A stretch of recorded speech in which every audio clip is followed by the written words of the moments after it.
HustleDailyTv. JX, how you been? I've been good, bro. I've been chilling. Everything good. Can't complain. That's what's up. That's what's up. You know, it hasn't been easy during this pandemic, but we getting through it. Yeah, we're getting through. I don't know if y'all see, I was over here back here trying to fix the T-shirt out. You know, we got that out here right now. We put that out during the pandemic. Y'all can go ahead and check that out on the website, therealjx.com. I like that. I like that shirt. I'm gonna grab me one of those. Yeah, make sure you go ahead and do that. They're on sale, $39.99. Can't go wrong. Can't go wrong. Let's get right into it. Yeah. So let the viewers know, who is JX? JX is your neighborhood hustler, your neighborhood entrepreneur, your neighborhood go-getter, and you know, we just putting in work. We got music out. We got King Me the album out. We got the blog out. We got the merchandise, as you see, out. So I'm just a person that's just trying to, you know, live my best life, as they say, I guess. I respect that. That's what's up. You feel me? You have to get it. You know, you taking those steps as an entrepreneur, and I respect that. I appreciate that. So, you know, as the people I know now, you being an entrepreneur, I also know that you make music too. Of course. So what genre do you represent? Hip hop. Hip hop is a strong vocal point in New York. You know, that's where the roots of hip hop started. So, what kind of audience do you try to target with your music? My music is pretty broad as far as the audience, because although I do hip hop, I don't just always do trap. I don't just always rap about the typical things. I also do, you know, music that might be for the ladies, that might be for, you know, the older generation, as far as like my references and stuff, you know, goes, and my cadence and stuff. So my music is pretty broad, and then I do things that even the younger generation could feel, they could, you know, they could vibe with, you know. So I just try to make feel good music. That's pretty good. That's pretty cool. You know, the youth is the future. So it's good that you can bring a positive message to them and make music that they overall will like. You know. Yeah. Make sure you drink water. You know, go ahead and get you the FB water bottles too on the website, therealjx.com. Stay hydrated out here. Don't be out here looking thirsty. Yeah, stay hydrated. So, what year did you start your music career? I started my music career back in 2003. As far as like writing, I started doing poems and stuff like that. And then after I was doing poems, I did my first talent show maybe like the 5th grade. It had to be like probably 03. For those of y'all watching that went to George Washington and White Plains, y'all remember that? That had to be probably 03. And it was to Pusha T grinding. It was to the Clips grinding.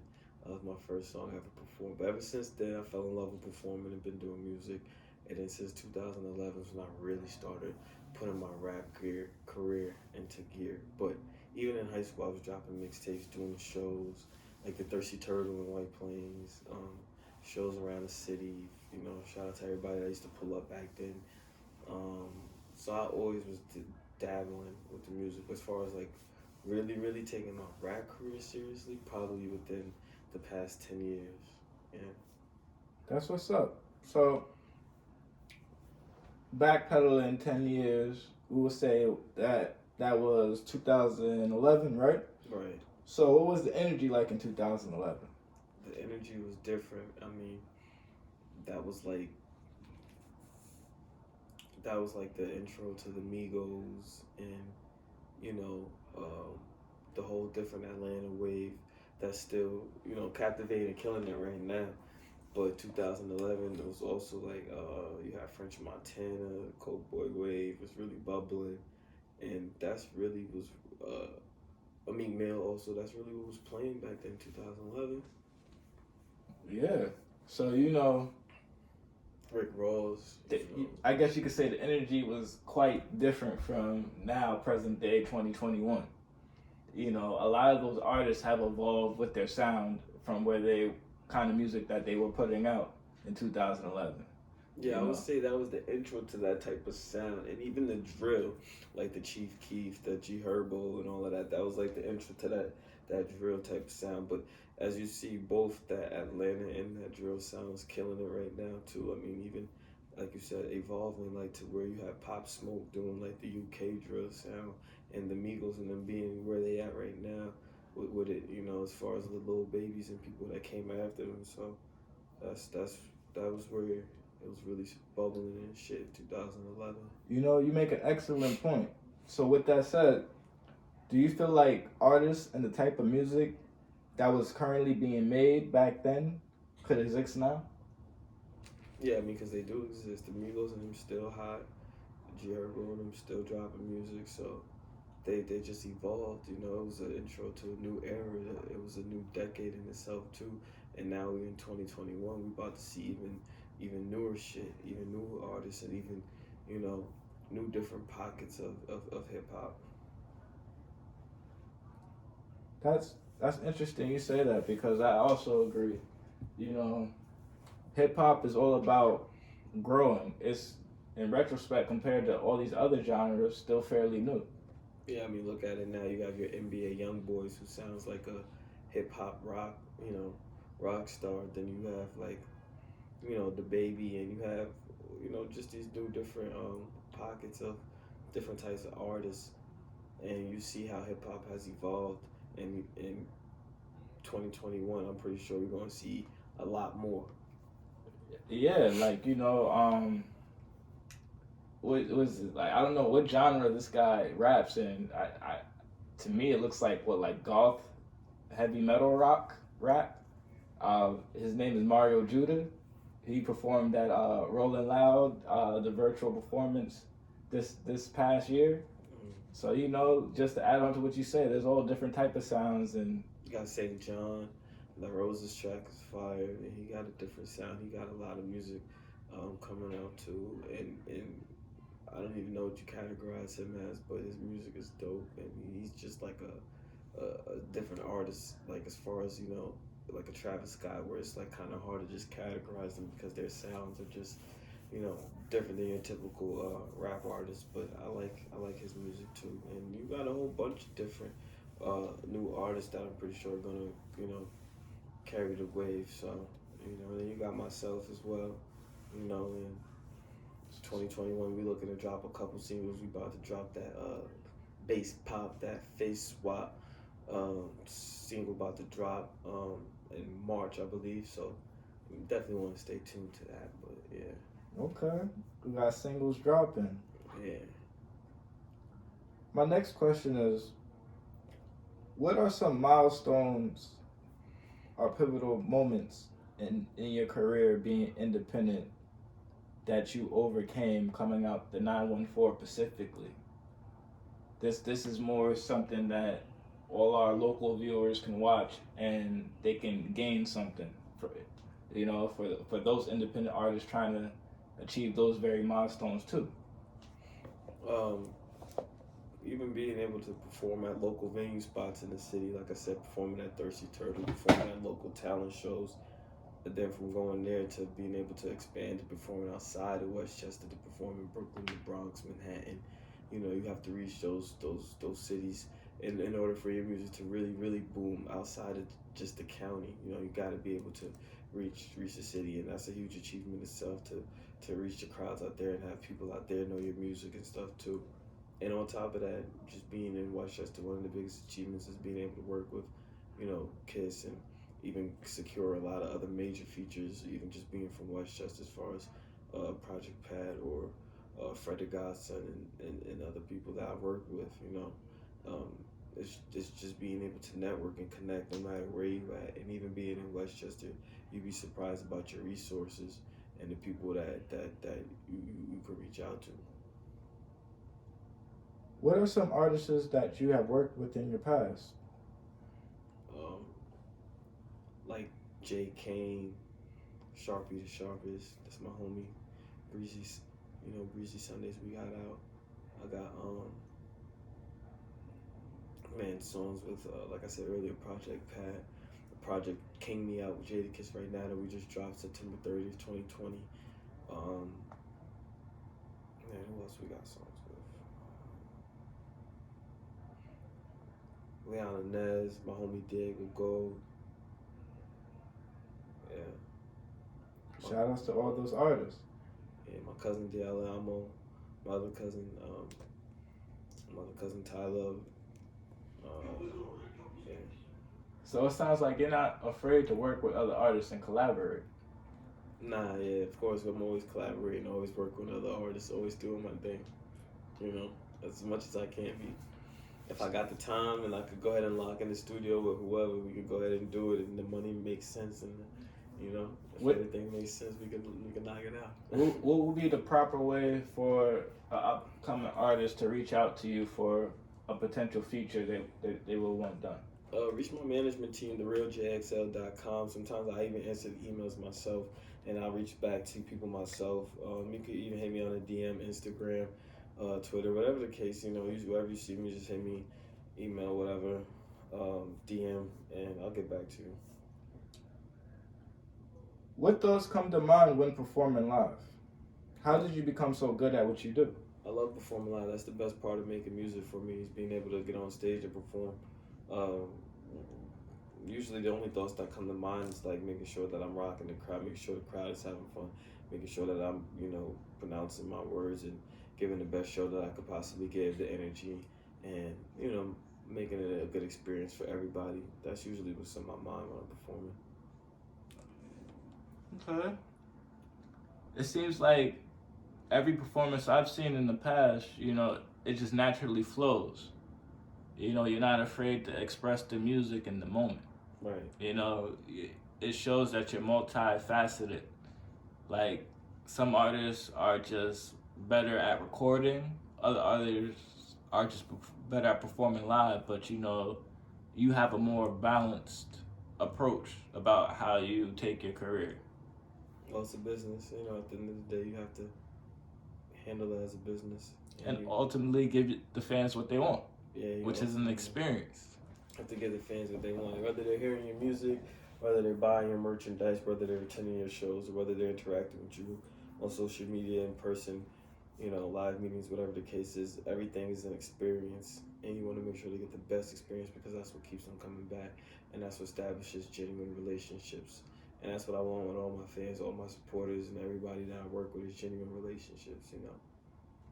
Speaking of genuine relationships, what does FBE stand for? So FBE stands for Family Before Everything, and that's how we run our entity. That's how our business is structured. It's family before everything, and that's just what our integrity, our morals and principles, and our values, that's what we stand for.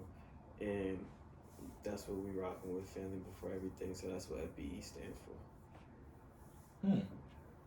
That's a way to live by, like a way of life. Yeah, it's the code, it's the mafia, it's the mob.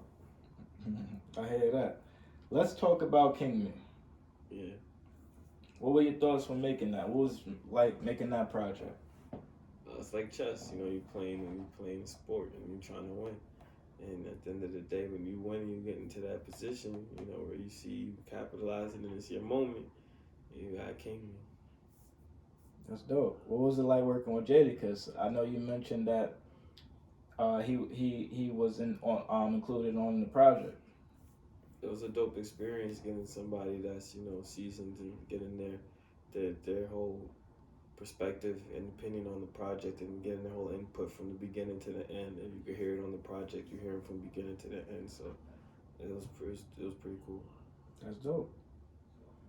I know you mentioned about some single releases upcoming later on in the year. Swap. We got Face Swap about to drop. We got a couple other features and stuff that we did for a few people that's gonna be coming out, and we got some things in the works, some other things that I can't really mention right now, but yeah, it's gonna be dope. It's definitely gonna be fire. It's gonna be a lit summer. With that said, do you have any upcoming music videos that we also can expect? Yeah, we got the She Got Game video about to be coming out soon. We got the Face Swap video coming out soon. Call Me By My Government, I think, video, and the Elliot video coming out soon that we're shooting in Puerto Rico in April. So that's gonna be fire. Yeah, that's gonna be fire. Word. Do you need models for that video? You flying out models? No, we not flying out models, but they can fly themselves out if y'all want to come through. The more the merrier.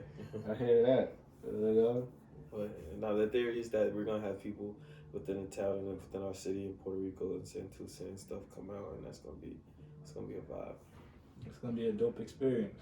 Yeah. How do you bring awareness to your brand? Marketing. Do you do your marketing yourself, or do you have your own in-house team, or do you have a third-party team? So we have a team, Family Before Everything, marketing and consulting team. You can go to the website, therealjx.com, go to the consultant tab, and you could fill out the information there, click which package you want, and we can help you get started with your brand and with your business and promoting. And we get you active followers on your social media handles and your website, and we get you traffic, and we also just show you ways you can promote, whether it's coming up with content, videos, YouTube, email blasts, text messages, and stuff like that of that sort. And it's just my whole team, everybody around me. That's actually my manager that was just calling me just now. That helped me set it up too. And honestly, it's the dopest platform for anybody that's looking to get a little bit of a marketing push. You heard it first. If you need a marketing push, upcoming rappers, seasoned, any type of profession, Entertainers, brands, professionals. just not limited to the music field. If you can have a soccer team that you're trying to like promote, you're the best soccer team in your city, and you're the best in your little league, and you just need a little help with coming up with a social media or a website because you have merchandise, or you're trying to fundraise, and we can help you do that. That's dope. Yeah. What advice can you give to new artists looking to make a career out of music? If you're looking to make a career out of music, you gotta learn the business about music. And once you learn the business about music, you'll learn how to make a career out of music. If you're looking to just make music and put out music, and that's just a hobby, then that's something else. But if you're looking to make a career out of music, you gotta learn the business about music, and that's just what it is. It goes hand in hand. Yeah. If you just do it for the love, then just do it for the love. But if you want to make a career, just like JX said, certain things have to come with it. Yep. It's like any other business. If you want it to be sustainable, you have to put in that work, and you gotta, take those measures. And you gotta see what's gonna hit and what's gonna not. Now that we got the serious portion of the interview out the way, right. I'd like to get into this next segment I call Random Thoughts. Mm-hmm. And Random Thoughts consist of 4 different artists and just your thoughts on them compared to what we just talked about. You ready? Mm-hmm. The first artist is Chance the Rapper. Well, he's pretty cool. I like him on Kanye West's album. What was it? Pablo. I like that song he did with him. It was dope. Shout outs to Ye. Ye stayed relevant for sure. So I feel like he make good conscious music. Chance the Rapper. I like that. Okay. Lil Boosie. I like Lil Boosie. I like how he's just his own person. He keep it real. I like that. Did you see that viral picture that's been floated around years, every Black History Month? They got him shooting dices in black and white. Nah, I gotta see it. That's funny. Shout out to Lil Boosie. Yeah. He's an interesting character for sure. I watch him on Vlad TV all the time. Very entertaining. Yeah. Hov, Jay-Z. Yeah, that's like my favorite rapper. Yeah, my favorite rapper. Facts. Hov is definitely a dope character. He's the model rapper to take after. I mean, look at his success as an entrepreneur and as a rapper. He's achieved a lot. So that's definitely somebody to aspire to be. I like Hov. For real. 2 Chainz. 2 Chainz is cool. I like his new project he put out. I thought it was pretty dope. I like that song he got out with Lil Wayne. It's a track I think about all the HBCUs, if I'm not mistaken, or something like that. The track is fire. He got a few songs with it. Nah, it's a newer song he got with Lil Wayne. I think it's a tribute to like the HBCUs and black colleges or something like that. But it's dope. I like how he thinks outside the box with that. He also got a song called Make Mama Proud. That's pretty dope too. I like how he think outside the box too. Chance. He always coming up with something creative. For real. Yeah. All right, that's dope. thank you for playing Random Thoughts. Do you got any last remarks? No, I appreciate the whole interview and just being able to go ahead and keep the people updated with what we got going on. You know, you see the merchandise, that BE shirt, the like I said, the water bottle. You know, you could go ahead and cop that on the website, therealjx.com. You can see what new music, what new videos, the shop. You can go ahead and check out our marketing and consulting page if you have a business or something you're looking to, to promote. And just make sure you guys get at me on my social media, therealjx.com on Instagram. It's instagram.com/therealjx, and on Twitter it's /therealjxl. YouTube is therealjx, and y'all can hit me up, DM, and drop a comment. Subscribe to our YouTube channel. Well, y'all got the 2021 exclusive interview first from HustleDailyTv. Thanks again, JX. Holla.